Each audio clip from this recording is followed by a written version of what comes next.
Halo,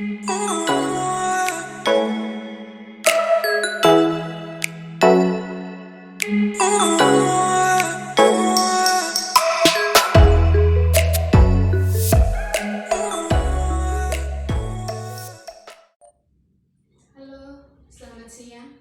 Perkenalkan, nama saya Enati Simamora, NPM 20051111016 dengan mata kuliah Hukum Pajak, dosen pengampu Bapak Gufandra Hendriko Purba. Di sini saya akan menjelaskan tentang hukum pajak, di mana pada pembahasan yang akan saya bahas ini terdiri atas 5 judul besar. Judul besar yang pertama itu mengenai perkembangan hukum pajak, di mana ini terbagi atas 4 bagian. Bagian yang pertama itu tentang sejarah hukum pajak, yang kedua pengertian hukum pajak, yang ketiga kedudukan hukum pajak dengan hukum yang lainnya, dan bagian yang keempat itu tentang tujuan hukum adat. Pada judul besar yang kedua ini, saya akan membahas tentang ajas-ajas pemungutan pajak, di mana ajas ini terbagi atas 4 bagian. Bagian yang pertama itu tentang dasar hukum pemungutan pajak, bagian yang kedua itu pungutan pajak, bagian yang ketiga itu tentang kedudukan hukum pajak dalam sistem hukum, bagian yang keempat itu tentang konsultan dan larangan konsultan pajak. Adapun judul yang besar yang ketiga ini membahas tentang pembedaan pajak, yaitu antara pajak langsung dan pajak tidak langsung, serta pajak pusat dan pajak daerah. Judul besar yang keempat ini membahas tentang tarif pajak dan objek pajak. Judul besar yang kelima ini membahas mengapa masyarakat diharuskan untuk membayar pajak. Di sini saya akan membahas secara satu persatu mengenai judul-judul besar yang sudah saya sebutkan tadi. Yang pertama, saya akan menjelaskan tentang pengertian sejarah hukum pajak.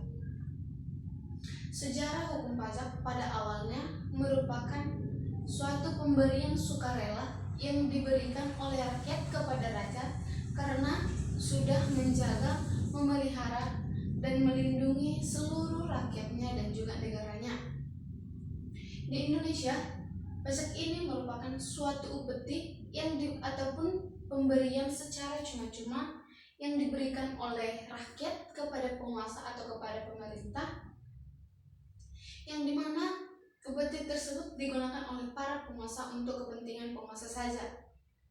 Seiring dengan berjalannya waktu, upeti yang diberikan oleh rakyat kepada penguasa sudah digunakan penguasa untuk memenuhi atau mengutamakan kepentingan masyarakat.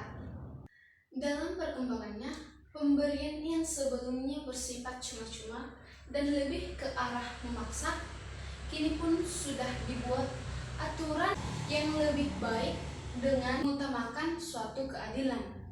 Karena itu, rakyat ikut serta dalam pembuatan aturan-aturan tersebut yang merupakan peraturan perundang-undangan, karena hasil perpajakan tersebut akan digunakan untuk kepentingan masyarakat dan untuk memperbaiki seluruh fasilitas umum yang ada di suatu daerah ataupun di suatu negara untuk kepentingan seluruh masyarakat juga. Dan bagian yang kedua ini saya akan membahas tentang pengertian hukum pajak.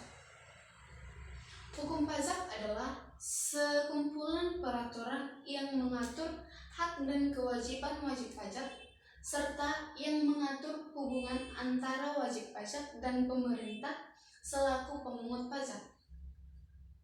Adapun bagian yang ketiga ini saya akan membahas tentang hubungan hukum pajak dengan hukum-hukum lainnya yang ada di Indonesia. Yang pertama itu saya akan membahas tentang hubungan hukum pajak dengan hukum perdata, di mana antara hukum pajak dan hukum perdata memiliki kaitan yang saling terkait. Karena hukum pajak selalu mencari dasar kemungkinan pemungutan pajak berdasarkan undang-undang perbuatan hukum perdata.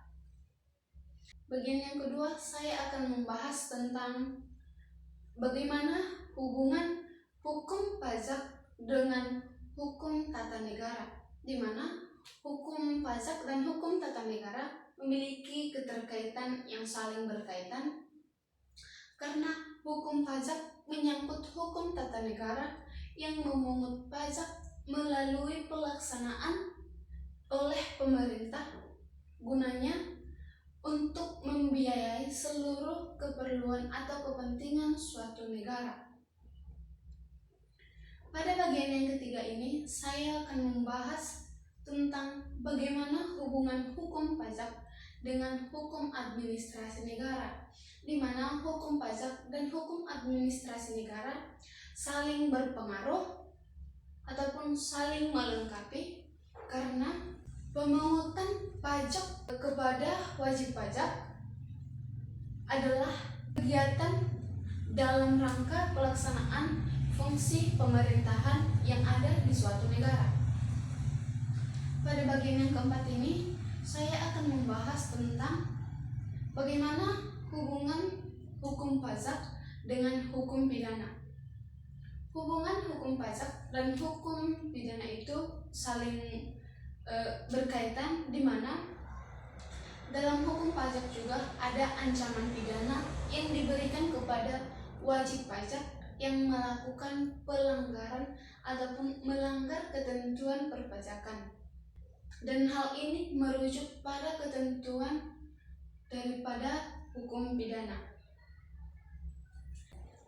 Pada bagian yang keempat ini, saya akan membahas tentang tujuan hukum negara, di mana tujuan hukum negara ini adalah untuk menegakkan keadilan yang terdiri dari keadilan dalam pembuatan peraturan-peraturan yang tertuang di dalam peraturan perundang-undangan maupun dari segi peraturan yang digunakan dalam pelaksanaan pemungutan pajak itu sendiri. Dan pada judul besar yang kedua ini, saya akan membahas tentang ajas-ajas pemungutan pajak, di mana terbagi atas 4. Yang pertama itu adalah dasar hukum pemungutan pajak. Dasar hukum pemungutan pajak ini memiliki ajas-ajas yang berkaitan. Yang pertama itu adalah asas equality, yaitu adalah pemungutan pajak yang sesuai dengan kemampuan yang diberikan oleh wajib pajak. Dan yang kedua ini adalah asas certainty, yaitu suatu pemungutan pajak yang sesuai dengan ketentuan Undang-Undang Dasar. Yang ketiga, asas convenience of payment, yaitu pajak yang dipungut saat yang tepat bagi wajib pajak. Yang keempat itu asas efisiensi, yaitu pemungutan pajak yang diusahakan untuk sehemat mungkin. Pada bagian yang kedua ini, saya akan membahas tentang pungutan pajak, di mana pungutan pajak adalah sebagian kegiatan untuk memungut sejumlah pajak terhutang yang diperoleh dari setiap transaksi dan merupakan perwujudan pengabdian dan peran serta wajib pajak untuk secara langsung ikut bersama-sama untuk melakukan kewajiban perpajakan. Pada bagian yang ketiga ini, saya akan membahas tentang bagaimana kedudukan hukum pajak dalam sistem hukum. Kedudukan hukum pajak dalam sistem hukum itu memiliki kedudukan yang saling berpengaruh ataupun yang saling berkaitan antara keduanya, di mana hukum pajak yang ada di Indonesia dilaksanakan berdasarkan dengan Pancasila dan Undang-Undang Dasar yang berlaku di negara Indonesia. Dan pada bagian yang keempat ini, saya akan membahas tentang konsultan pajak dan larangan konsultan pajak. Konsultan pajak merupakan wajib pajak yang memberikan layanan perpajakan kepada wajib pajak untuk melaksanakan hak dan kewajiban perpajakan yang dilakukan sesuai dengan peraturan perundang-undangan yang berlaku. Adapun larangan konsultan pajak Yang pertama itu adalah dilarang meminjamkan izin praktik yang digunakan oleh pihak lain.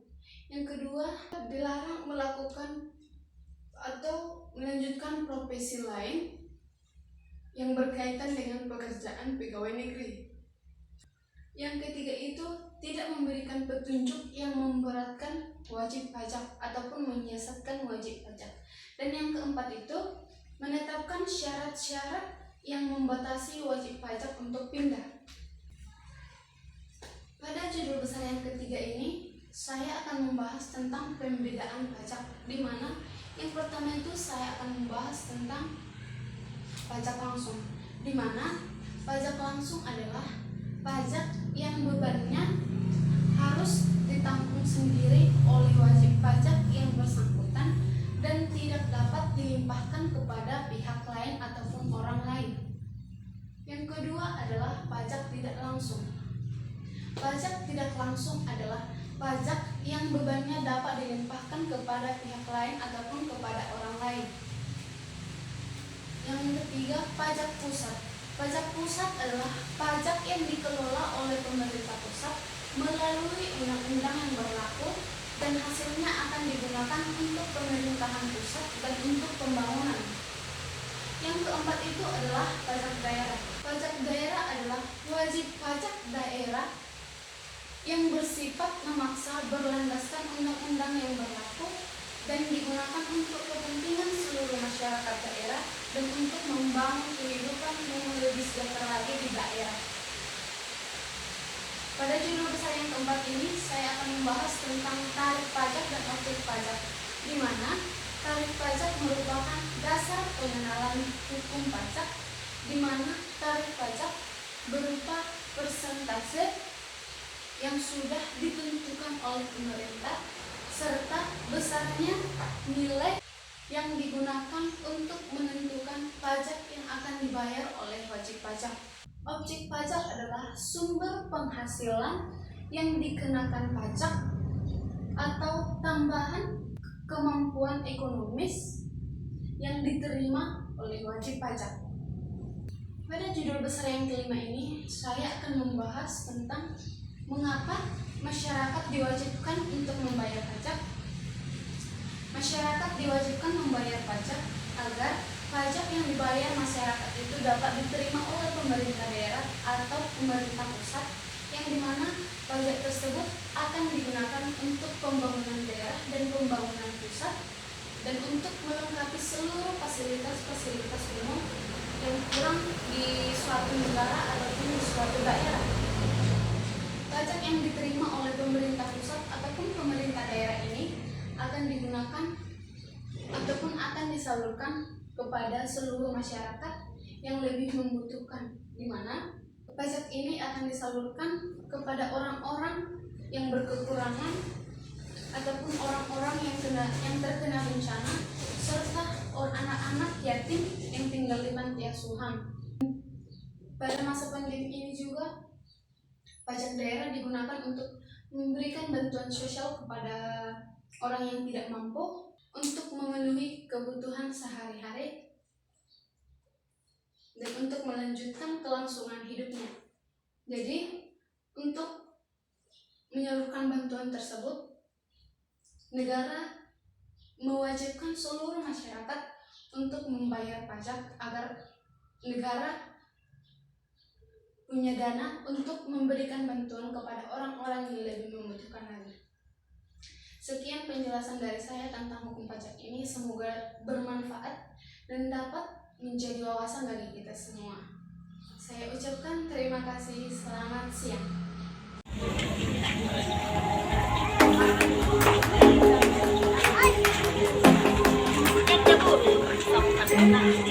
Ay!